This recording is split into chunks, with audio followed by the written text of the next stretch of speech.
తిరుమల తిరుపతి దేవస్థానం board అత్యవసర సమావేశం నిర్వహించింది. ఈ భేటీలో ఆగమ సలహాదారులు, ఉన్నతాధికారులు, ప్రధాన అర్చకుడు, పండితులు, ఈవో శ్యామలారావు హాజరయ్యారు. లడ్డూ ప్రసాదం వివాదంపై చర్చిస్తున్నారు. ఆలయాన్ని సంప్రోక్షణ చేయాలని నిర్ణయించారు. ఈ మేరకు అభిప్రాయాలను స్వీకరించారు. వెంటనే ఈ కార్యక్రమాన్ని చేపట్టేందుకు కసరత్తులు చేస్తున్నారు.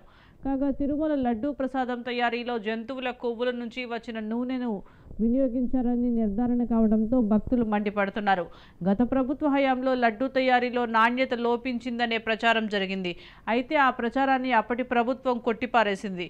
కానీ అధికారం మారడంతో లడ్డూ ప్రసాదం నాణ్యతపై శాంపిల్స్ సేకరించి పరీక్షలు చేయించారు. శ్రీవారి లడ్డూలో జంతువుల కొవ్వు నుంచి తీసిన నూనెను వినియోగించారని రిపోర్టులో వెల్లడైంది.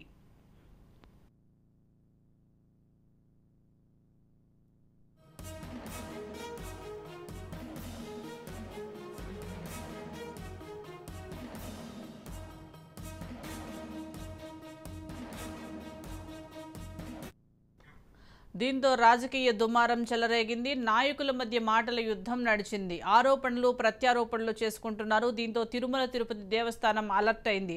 శ్రీవారి అన్నప్రసాదాల్లో వాడే నెయ్యి, బెల్లం, బియ్యం వంటి గో ఆధారిత ముడి సరుకులను తాత్కాలికంగా రద్దు చేసింది.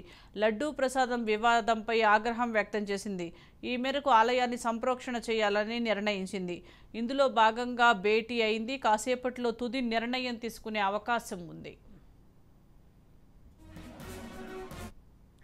దీనికి సంబంధించి మరింత సమాచారం మా ప్రతినిధి మహేష్ అందిస్తారు. మహేష్, సుజాత, అయితే ఈ లడ్డూ సంబంధించి కూడా టీటీడీ ఈవో అత్యవసర సమావేశం కూడా జరిగినట్టు తెలుస్తుంది. మరోపక్క ఈ లడ్డూ వివాదంపై కూడా టీటీడీ ఆగమ శాస్త్ర సలహాదారులతో కూడా అత్యవసర సమావేశం కూడా జరిగినట్టు తెలుస్తుంది. సో ఈ లడ్డూకు సంబంధించి కల్తీకి సంబంధించి కూడా ఇది జంతువు కొవ్వు సంబంధించి కూడా కల్తీ చేయడం జరిగిందని సాక్షాత్ ముఖ్యమంత్రి చెప్పడంతో కూడా ఇది వివాదంగా దారి చేసుకుంది. సో దీని ప్రకారం ఏ విధంగా కల్తీ జరిగింది, సో దీని సంప్రోక్షణ ఏదైనా చేసి దీని శుద్ధి కార్యక్రమం ఏదైనా టెంపుల్ కి చేయాల్సి వస్తుందా లేదా అని కూడా ఆగమ శాస్త్ర సలహాలు కూడా తీసుకున్నట్టు కూడా తెలుస్తుంది. మరి ఏది ఏమైనప్పటికీ కూడా సో మనం వేచి చూడాల్సిన అవసరం ఉంది. సో ముఖ్యమంత్రి నివేదిక ఇచ్చిన తర్వాత కూడా దీనిపై ఒక క్లారిటీ వచ్చే అవకాశం ఉంది. మరోపక్క ఇది రాజకీయంగా కూడా పలు విమర్శలు దారి తీసుకుంటుంది. సో టెంపుల్ ఏ విధంగా సంప్రోక్షణ చేయాలి, మరోపక్క హిందూ పరిషత్ కూడా చెప్తున్నారు ఏ విధంగా కూడా దీన్ని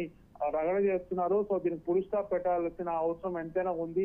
హిందూ మనోభావాలు దెబ్బతీసే విధంగా కూడా ఈ అంశం అనేది భక్తుల మనోభావాలు కూడా దెబ్బతీసే పరంగా కూడా ఈ విషయం నెలకొనిందని చెప్పుకోవచ్చు కదా. మరోపక్క కూడా మనకి రేపు ఒక స్పష్టత వచ్చే అవకాశం ఉంది. ముఖ్యమంత్రి కలిసిన తర్వాత ముఖ్యమంత్రి ఆదేశాల ప్రకారం కూడా టెంపుల్ ని శుద్ధి చేయాల్సిన అవసరం ఉందా, లేకపోతే ఏదైనా సంప్రోక్షణ చేసి దీన్ని ఇంతటి ఈ వివాదాన్ని ఫుల్ స్టాప్ పెడతారా, లేకపోతే ఈ వివాదం ఇంకా కంటిన్యూ అవుతుందా, ఈవో ముఖ్యమంత్రిని కలిసి ఒక నివేదికను సమర్పించిన తర్వాత కూడా క్లారిటీ వచ్చే అవకాశం ఉంది.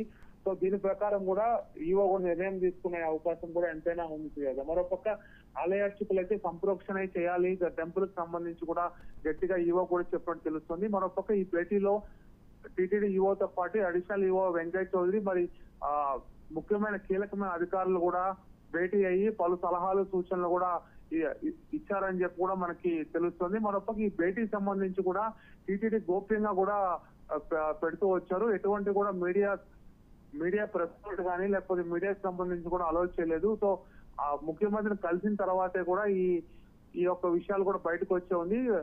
ప్రాథమికంగా నివేదిక ఇచ్చిన తర్వాతే కూడా ఈవో కూడా దీనిపై స్పష్టత ఇచ్చే అవకాశం ఉంది. మనం వేచి చూడాల్సిన అవసరం ఉంది. సో ఈ ఇష్యూ ఎప్పటి వరకు ఫుల్ స్టాప్ అవుతుందో, అంతవరకు మనోభావాలు దెబ్బతీసుకున్నా కూడా టీటీడీ ఏ నిర్ణయం తీసుకుంటుందో మనం కూడా చూడాల్సిన అవసరం ఉంది కదా. రైట్. Thank you Mahesh.